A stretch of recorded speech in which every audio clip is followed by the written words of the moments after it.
Guys, Mixed Media Girl here. Welcome to my collaboration video for Fluid Art Experience March 2025. So next month, me and a bunch of awesome artists are going to be getting together in Dallas, Texas to be teaching a ton of super awesome fluid art classes. I personally will be teaching resin, vase, and bowl classes, as well as business classes on how to make a business out of your art. And I will also have some business one-on-ones if you would like to get some personal help with your art business. In addition to me, there will be a ton of other teachers teaching blooms, pearls, and all kinds of other awesome fluid art techniques. So if you've ever wanted to learn fluid art, this is the place to be. In addition to the awesome classes, will be some really fun events at night. Including a gala dinner where we're going to all dress up super fancy, and then there will be giveaways. So the pieces that I'm doing in this video will actually be given away at that dinner. You will not want to miss it, so make sure that you get signed up for those night events as well. They are so much fun. And I wanted to remind you also, we do have special discounts for the hotel that the event is at, but those discounts end February 13th. So if you've not yet booked your room, go ahead and do so before those special discounts expire. So without further ado, let's get started on a resin, vase, and bowl. Start off by mixing up my resin and colorants. I'm using Mixed Media Girl Artist Resin, which is mixed equal parts A and B. And for this project, I need about 13 ounces. So I'm going to start off with part B because it is the thinner of the two. And I'm going to just do about 6.5 ounces in here. When mixing liquids, you always want to start off with the thinner of the two liquids in your cup so that you can get a better mix. If you start off with the thicker one, it's going to stick to the sides of the cup more and make it much more difficult to mix it completely. So we have 6.5 ounces of each, 13 ounces total, right on the nose actually. And now I'm going to mix this. You want to mix for about 3 to 4 minutes. Also, if it is cold where you are, make sure you preheat your resin, and you can do so by sticking your bottles in front of a space heater or in a warm water bath for typically about 5 to 10 minutes before you mix up your resin. Just mix gently, continuously scrape the sides and the bottom of your cup to ensure you get a complete mix of your resin. So I'm going to complete mixing this, and then I'll come back to mix up the colorants. So I've got my resin mixed up, and now I'm going to mix up my colorants. For this, I like to use a combination of micas and dyes, but the really important thing is to make sure that you have at least one opaque color. Otherwise, it'll seem like all of the colors run off your vase, when really they're just transparent. All of these are transparent.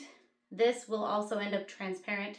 It says translucent, but when you put it so thin on a vase, it will end up transparent. So it is important to make sure that you have an opaque color like this white. I'm going to mix up white, a teal blue, a light blue, and then a little bit of gold dust. Now the gold dust is very transparent and will not actually affect the color of the project too much. It'll really just give it some sparkle. So just keep that in mind. So I'm separating my colors out into these littler cups, and I will probably mix up some more white as we go. I also have a little bit of clear left, which I sometimes will use throughout my project just to kind of grease the pan, so we say. So this is the white Alumilite dye. I'm going to use several drops to make sure that it is very opaque and get this nice and mixed in. Now, as a note, I'm not going to wait for my resin to thicken at all, but if you want more sharp lines and for your colors to be a little more bold, you can absolutely let your resin thicken up a little bit. So I'm using, this is 1 drop of ocean blue dye, and I'm going to mix it with the blue-green mica to make a really pretty teal. It'll definitely still be more on the blue side, but it'll be gorgeous.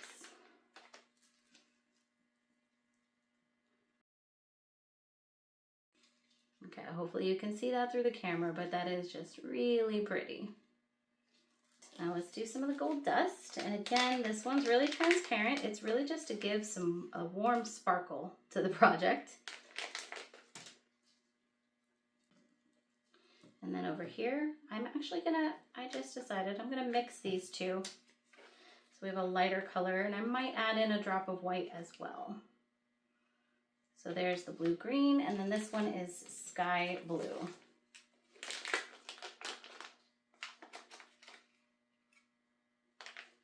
And I'm gonna see how dark that is. If it's a little darker than I want, I might add 1 drop of the white dye just to lighten it up so that we have nice contrast. I like to have a lot of contrast. And that is a little darker than I want, so I will be adding 1 drop of the dye. A little bit of that dye goes a long way. It is extremely concentrated, so keep that in mind.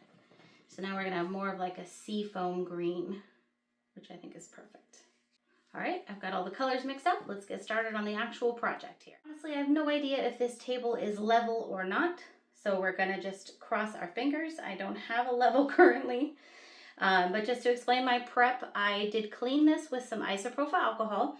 I have it sitting upside down on a 16-ounce cup, and then it is in this round 13-inch mold, which will become our bowl. So with every pour, keep in mind that you are also making a bowl, not just a vase. So what I will typically do is I'm going to start off with some larger layers of the resin just to get that vase covered and get started on the bowl.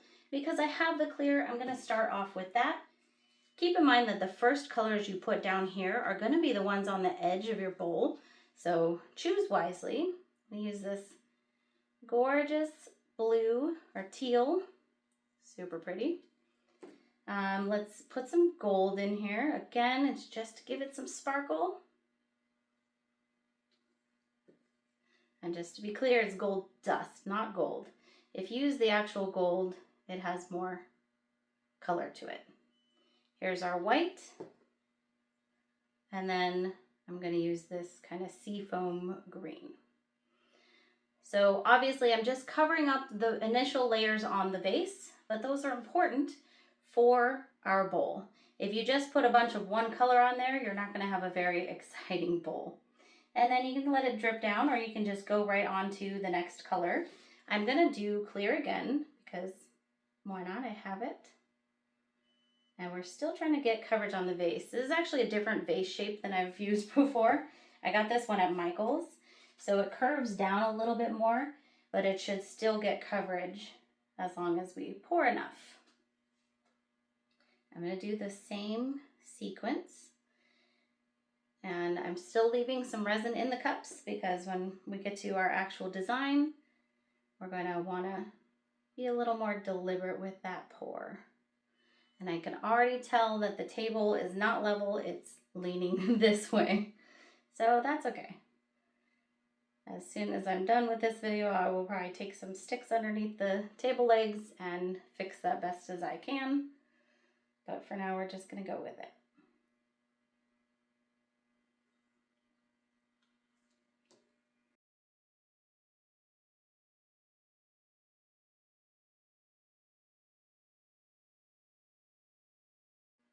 I'm going to let that drip down for just a second, and then I'm going to come back and do the more deliberate design.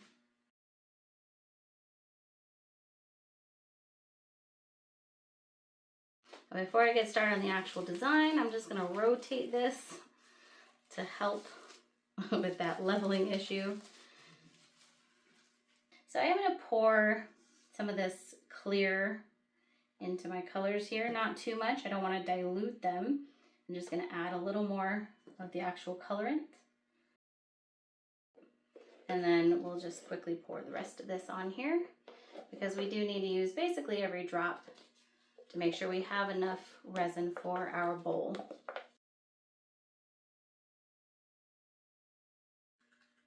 I usually like to go in kind of a crisscross fashion here so that we can get all the colors.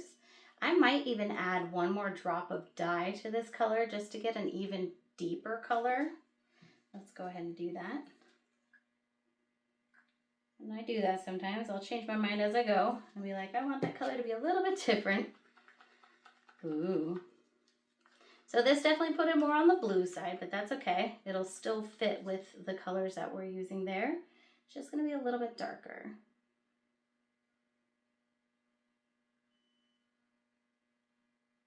I think that'll give us some good contrast.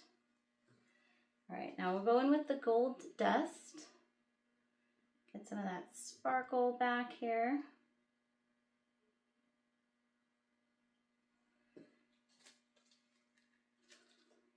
Some of the white. And I'm kind of trying to pour in between, not necessarily over these colors.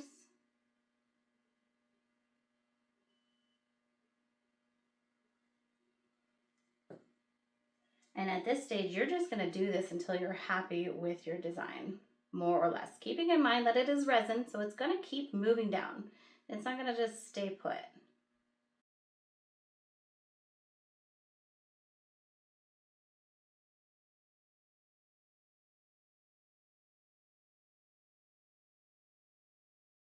I will let the colors go down and we'll see how that turns out. I'm gonna put a little more of this dark on here. I think I covered a little too much of it up.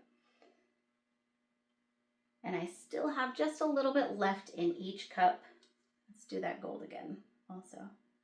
I still have a little bit left in each cup so that I can kind of spot correct however I want. Let's let that sit there. We'll let it drip down. And if after it drips for a minute I decide I like it, then I'll leave it as is and I can pour any excess resin into the mold. Or I can add a little more resin to the base. So I'll be right back.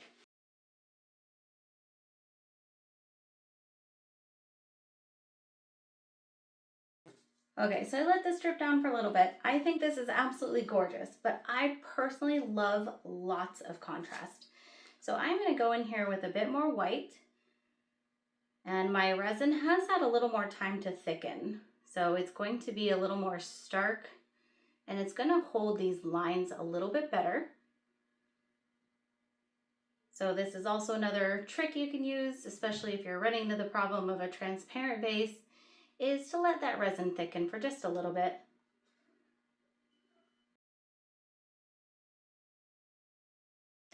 We're going to go in with this dark blue. Give it nice contrast there.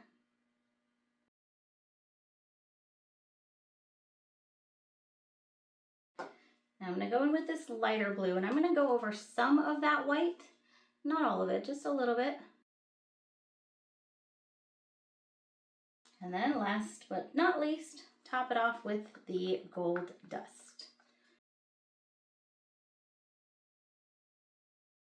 We're gonna let this sit. I'm gonna let it drip down until it more or less like stops dripping or really slows down on the dripping. I am gonna rotate it again to help with that table leveling issue. And then we'll move the vase off, let this close up, and then we'll leave it for the next step.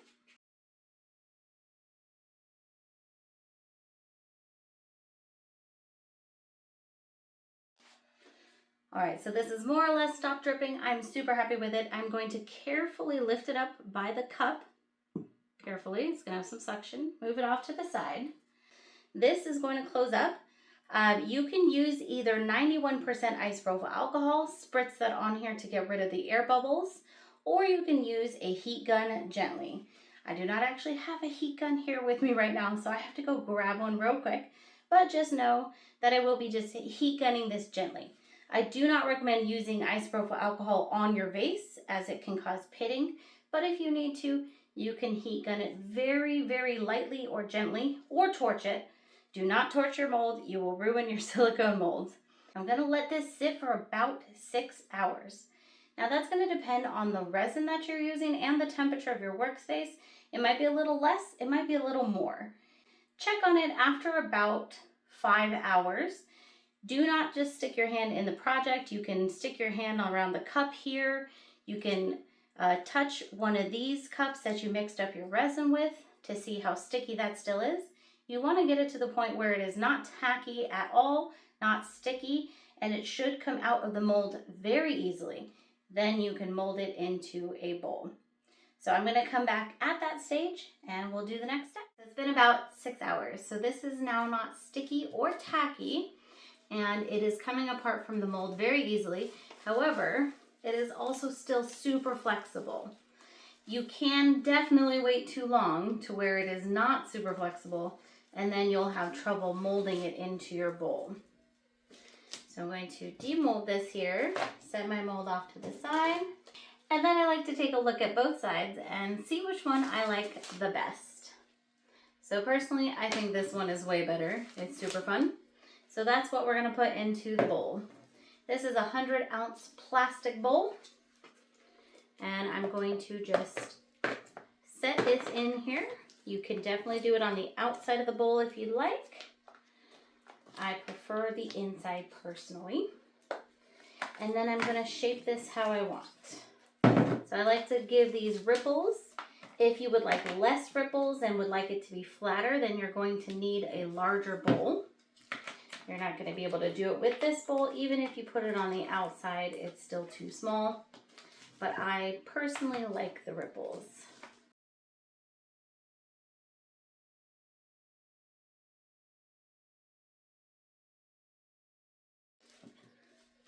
And there we have it.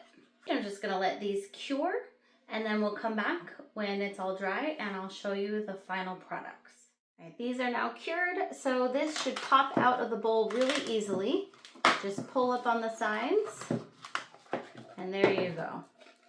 Here's our gorgeous bowl. I love it. I think I might want to put some gold around the edges, so we'll take a quick vote down in the comments. Should I put gold around the edges? And do leave it in your bowl for a few more days so that it has time to fully cure, okay? Here's our vase, and I think it's gorgeous. Not as much contrast as I would like personally, but it's really pretty. And I will be putting a clear coat over this just to make sure it has extra protection. Also, I think I want to put some gold around the rim here, and I do need to clean this up a little bit. Because of the shape of this, it did stick to the cup, so I took it off with a razor. So I think I might put gold around here as well. So again, in the comments, let me know if you think I should line the edges of both of these with gold. And there you have it, resin, vase, and bowl set. Thank you guys so much for watching this video. Check out all of the other artists that are in this collaboration chain. I was the last one, but you can go back and rewatch the other videos if you haven't yet done so. I'll put links down in the description. And make sure you go get your tickets to Fluid Art Experience, get your tickets to the gala dinner, sign up for your hotel room, get your flights and everything, and we will see you in Dallas next month at the Fluid Art Experience.